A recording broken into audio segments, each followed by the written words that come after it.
السلام علیکم، خوش آمدید ہمارے چینل کہانی سینٹر میں۔ دوستو، آج میں آپ کے لیے شہر درد میں ڈوبی تنہائی کا بقیہ حصہ لے کر آپ کی خدمت میں حاضر ہوئی ہوں، لیکن اپنی کہانی شروع کرنے سے پہلے آپ سب سے گزارش ہے، اگر آپ ہمارے چینل پر نیو ہیں تو پلیز ہمارے چینل کو سبسکرائب کر لیں اور ساتھ میں لگے بیل آئیکن کے بٹن کو بھی پریس کر دیں تاکہ ہماری ہر نیو آنے والی ویڈیو کی نوٹیفیکیشن سب سے پہلے آپ کو مل سکے۔ شکریہ۔ وعلیکم السلام۔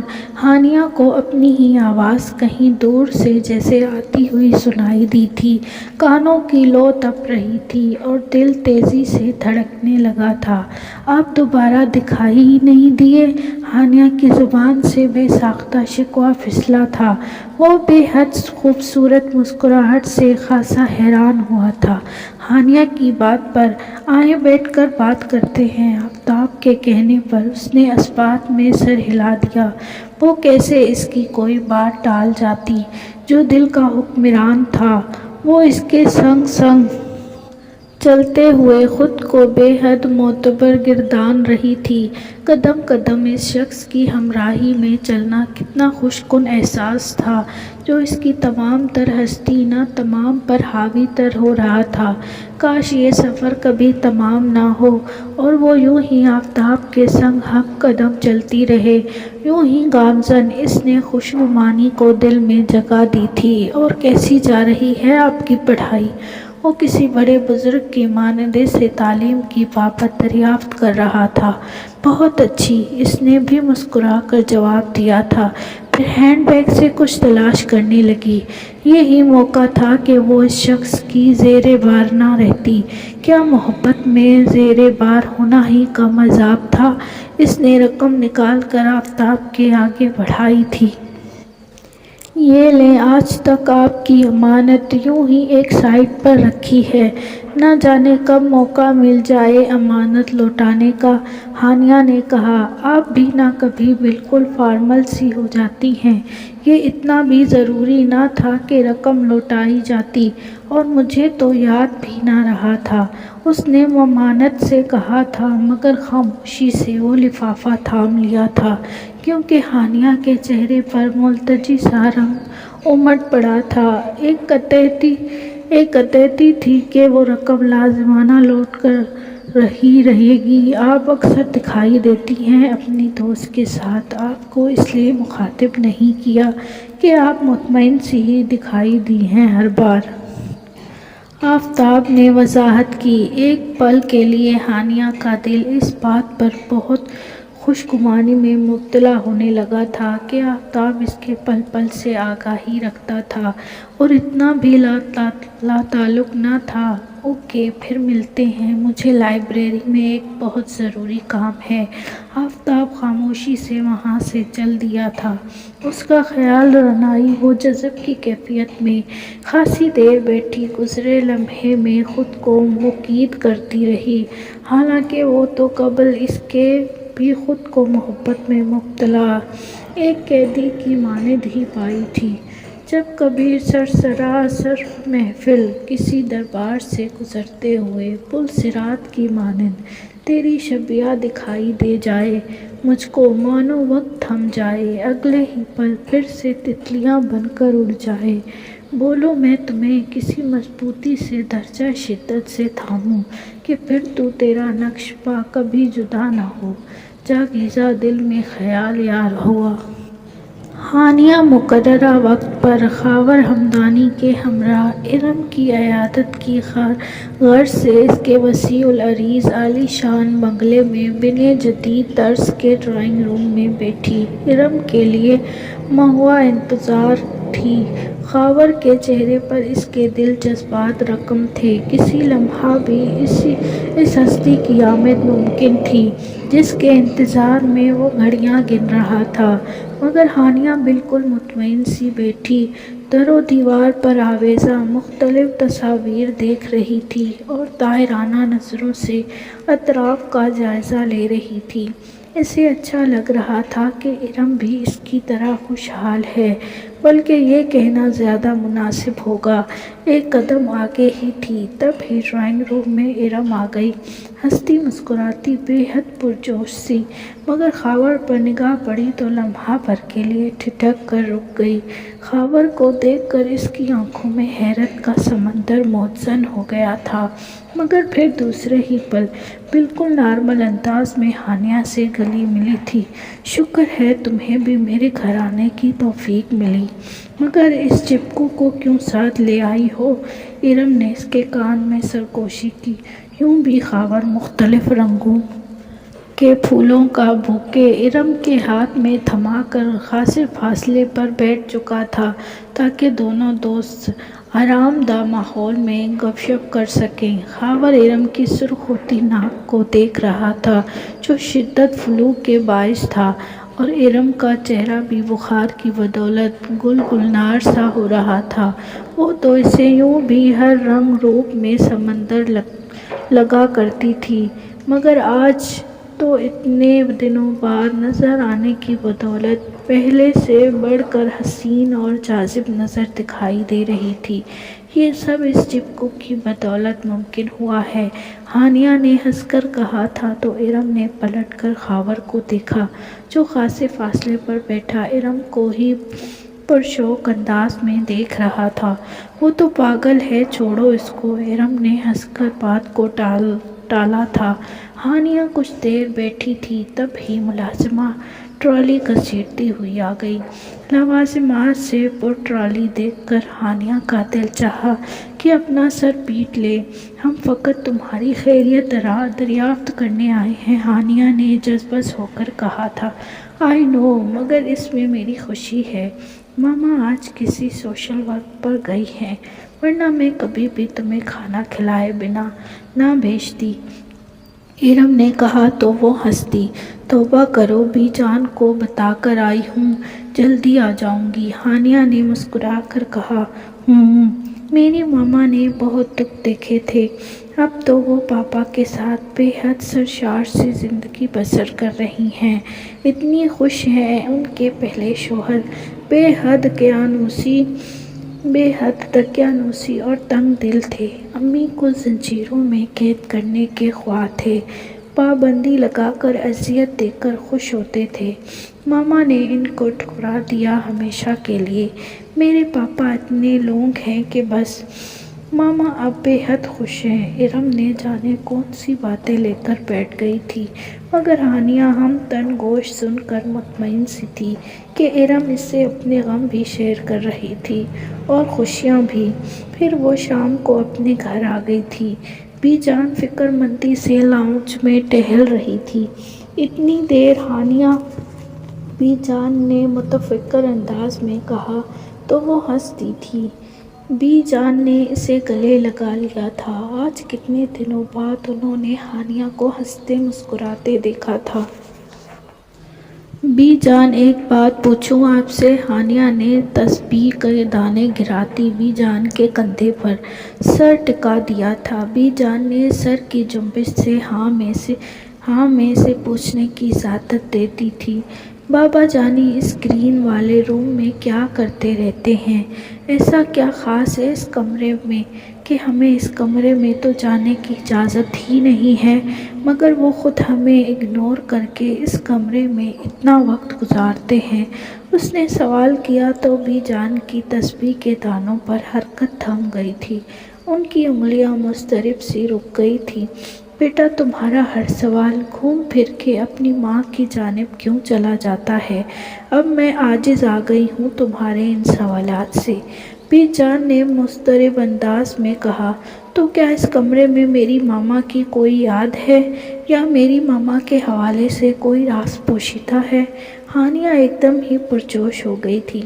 ہانی، اس کمرے سے دور رہنے میں ہی تمہاری عافیت ہے، اور ایسا کچھ بھی نہ کرنا جو تمہارے بابا جانی کے لیے دکھ کا باعث بنے۔ میرے بیٹے نے بہت غم جھیلے ہیں، اس نے ان غموں سے چھٹکارا پانے کے لیے خود کو کاموں میں مدغم کر دیا، اتنا مصروف کر ڈالا کہ کبھی یہ غم اسے یاد نہ آئے۔ مگر بیٹا، بعض دکھ تو جی کا روگ ہوا کرتے ہیں، یہ روگ بھی اس کی جان سے چمٹا ہے، آتی جاتی سانسوں سے لپٹی ہے دکھ کی ڈور، کسی روگی کی مانند۔ تم کیا چاہتی ہو میرا بیٹا، جس نے تنکا تنکا اپنے بکھرے ہوئے وجود کی دھچکیاں سمیٹی ہیں، اب پھر سے وہ بکھر کر ٹوٹ جائے، اس کی ہستی پھر سے اجڑ جائے۔ بی جان کا اتنا بول کر سانس پھولنے لگا تھا، درزیدہ لہجہ غموں سے چور تھا۔ ہانیہ نے پریشانی سے بی جان کو دیکھا، ملال پر چہرہ۔ ہانیہ کو ایک دم شرمندگی نے گھیرا تھا۔ بی جان، آج سے پہلے تو آپ نے کبھی نہیں بتایا کہ بابا جانی کی خاموشی کے پیچھے کوئی گہرا ملال پوشیدہ ہے، فکر مندی سے بولی تھی۔ بیٹا، آج سے پہلے میرے ضبط کے بندھن بھی نہ ٹوٹے تھے۔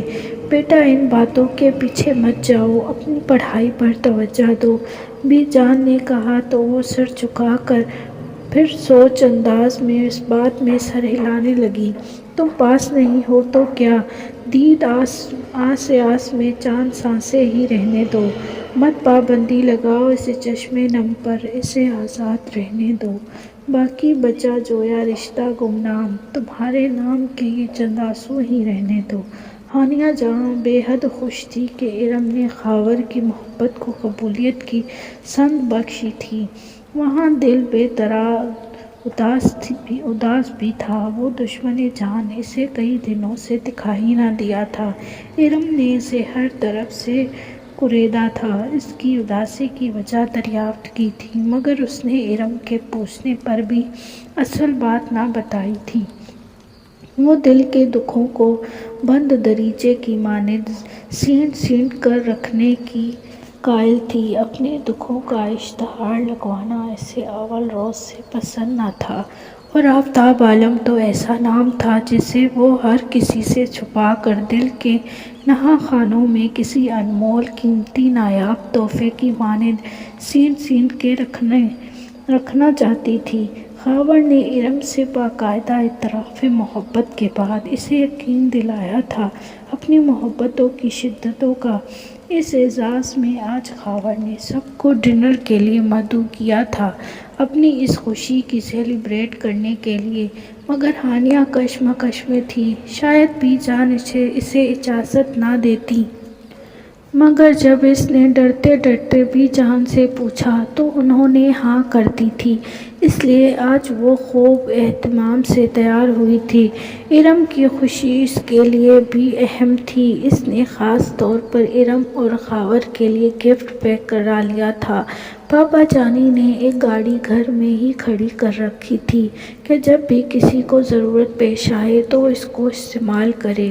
ڈرائیور کے ساتھ وہ مقررہ ہوٹل میں آ گئی تھی، رسماً جلد ارم اور خاور کی منگنی متوقع تھی، کیونکہ ارم کو اس کے والدین نے ہر طرح کی آزادی دے رکھی تھی اور اس پر بے جا پابندیوں کے قائل نہ تھے، زندگی کے اہم ترین فیصلے میں بھی کسی قسم کی بندش حائل نہ تھی۔ اس نے پہنچ کر بیل دی تھی فون سے تو خاور اسے لینے باہر تک آ گیا تھا۔ خاور کے چہرے پر اس کی دلی خوشی کی تمام کہانی رقم تھی، اندرونی خوشی اس کے چہرے پر رقص کر رہی تھی۔ سائٹ پر ٹیبل ریز روٹ تھی، ارم اور آبدہ بیٹھی تھی ساتھ میں، آفتاب کو بیٹھا دیکھ کر وہ پلنگ جھپکانا بھی بھول چکی تھی۔ آفتاب اسے دیکھ کر خوش دلی سے مسکرایا تھا۔ آفتاب، یہ میری بہت پیاری سی سسٹر ہے ہانیہ۔ خاور نے تعارف کا مرحلہ طے کیا تھا تو آفتاب ہنس دیا تھا۔ میں ہانیہ جی کو جانتا ہوں، آفتاب نے مسکرا کر کہا تھا۔ ہانیہ کو جانتے ہیں آپ؟ ارم نے قدرے حیرت سے ہانیہ اور پلٹ کر آفتاب کو دیکھا تھا۔ ہانیہ کو موضوع بحث بننا پسند نہ آیا تھا۔ آفتاب خاور کا کزن تھا، اسے یہ بات بھی ابھی ہی معلوم ہوئی تھی، اور پھر خاور اور آفتاب کی گہری دوستی بھی تھی۔ کھانے کا آرڈر دیا گیا، سب نے باتوں کے درمیان پرلطف سا ڈنر کیا۔ وہ بے حد جھجک محسوس کر رہی تھی۔ بے سامنے یوں بیٹھنا بھی اسے دوبھر ہو رہا تھا، شرم ہی مانے آ رہی تھی۔ حالانکہ آفتاب بالکل ریلیکس تھا، اس کے کسی فعل سے بھی عیاں نہیں ہو رہا تھا کہ وہ بے چین ہے۔ ارم پھر اب تو آپ بھی ہماری فیملی ممبر بن جائیں گی بہت جلد، آفتاب نے ہنس کر کہا تھا تو ارم ہنس دی تھی۔ ارم بسا اوقات کتنی ایڈوانس ہو جایا کرتی تھی۔ آج ہانیہ کو بہت بے بات کہہ کہا لگاتی ارم اچھی نہ لگ رہی تھی۔ کچھ حدود قیود ہمارے معاشرے کی حدود کردہ تجاویز ہوتی ہیں اور کچھ حدود ہوتی ہیں جو اقدار و روایت کی پاسداری میں ہماری اپنی سرشت کا خاصہ بن جایا کرتی ہیں۔ نامعلوم ارم کیوں اتنی کھلی دلی سی ہو جایا کرتی تھی۔ آفتاب سب سے پہلے بولی تھی کہ اسے گھر جانا ہے کیونکہ اس کے بھائی لینے آ گئے تھے۔ وہ جلد ہی چلی گئی تھی۔ میں بھی اب چلتی ہوں، ہانیہ نے کہا تھا تو ارم نے اسے روکنے میں کوئی خواہش ظاہر نہ کی تھی۔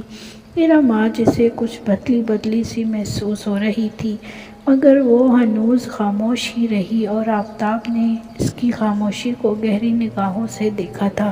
آئیں میں آپ کو باہر تک چھوڑ آتا ہوں۔ آفتاب کی بات پر وہ پھر بھی کچھ نہ بولی تھی۔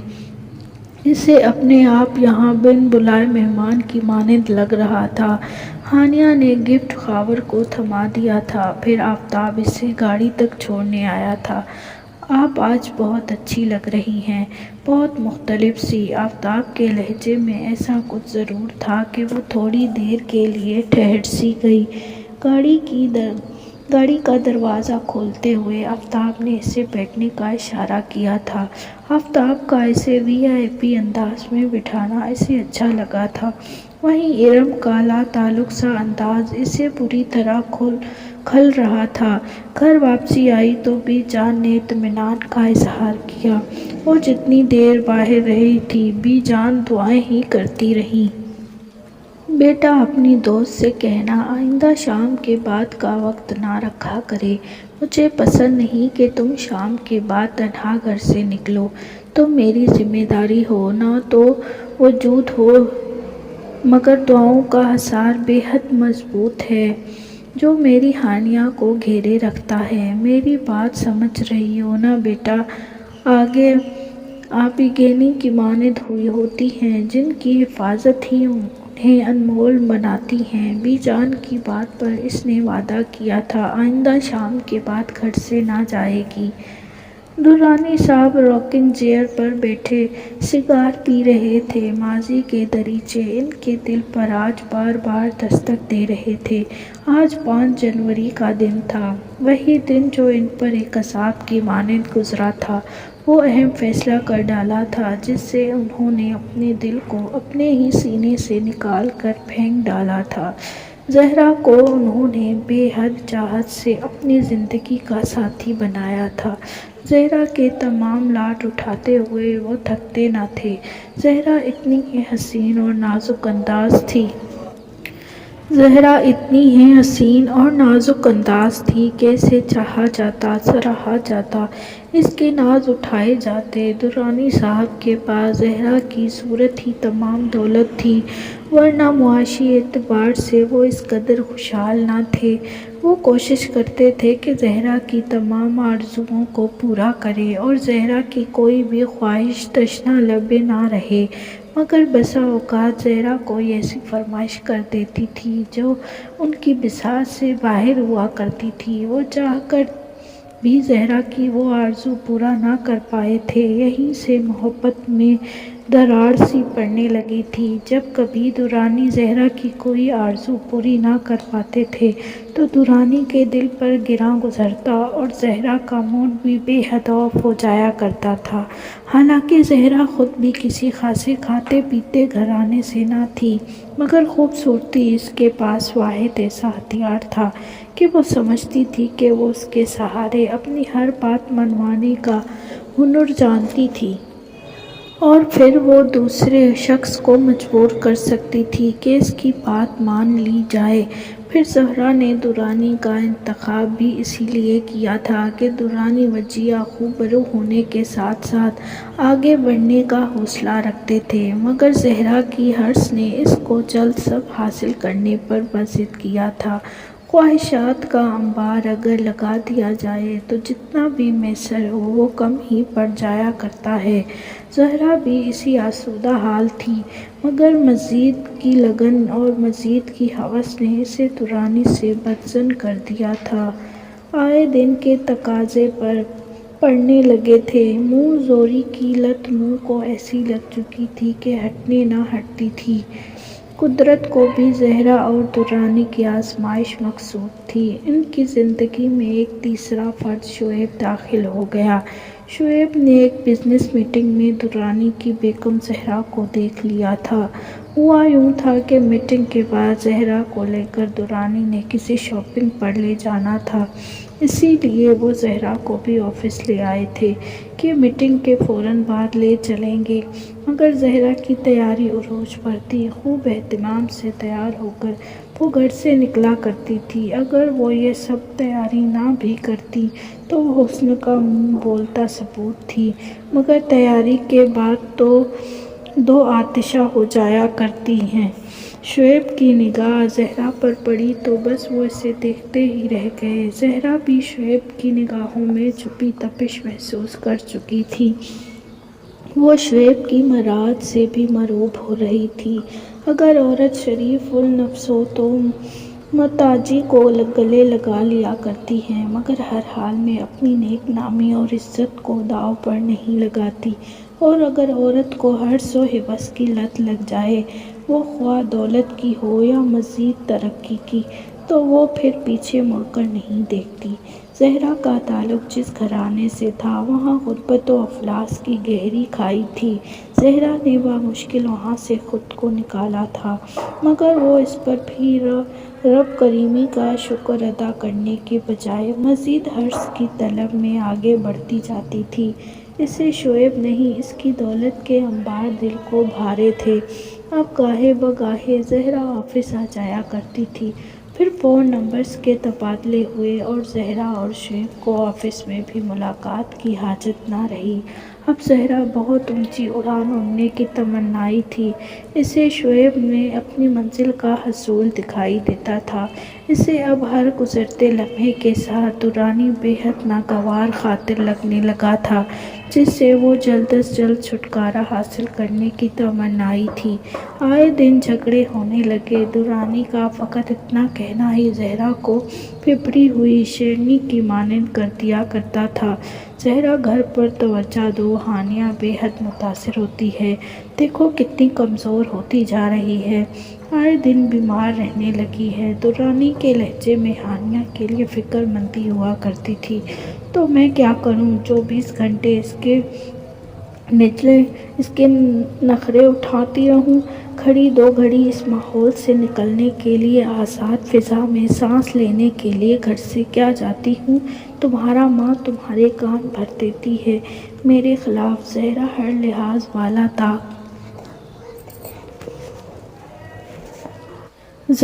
لحاظ بالائے طاق رکھ کر بولتی چلی جاتی تھی: بی جان نے تو مجھے کچھ بھی نہیں کہا زہرا، میں تو ہانیہ کی جانب سے فکر مند ہوں۔ دورانی مزید پریشان ہو جایا کرتے تھے۔ ان کے لیے زہرا کی ناراضی کا تصور ہی سوہارو ہوا کرتا تھا۔ ہاں جی، وہ تو کچھ کہتی ہی نہیں، پل پل کی تو رپورٹ دیتی ہیں بڑھیا۔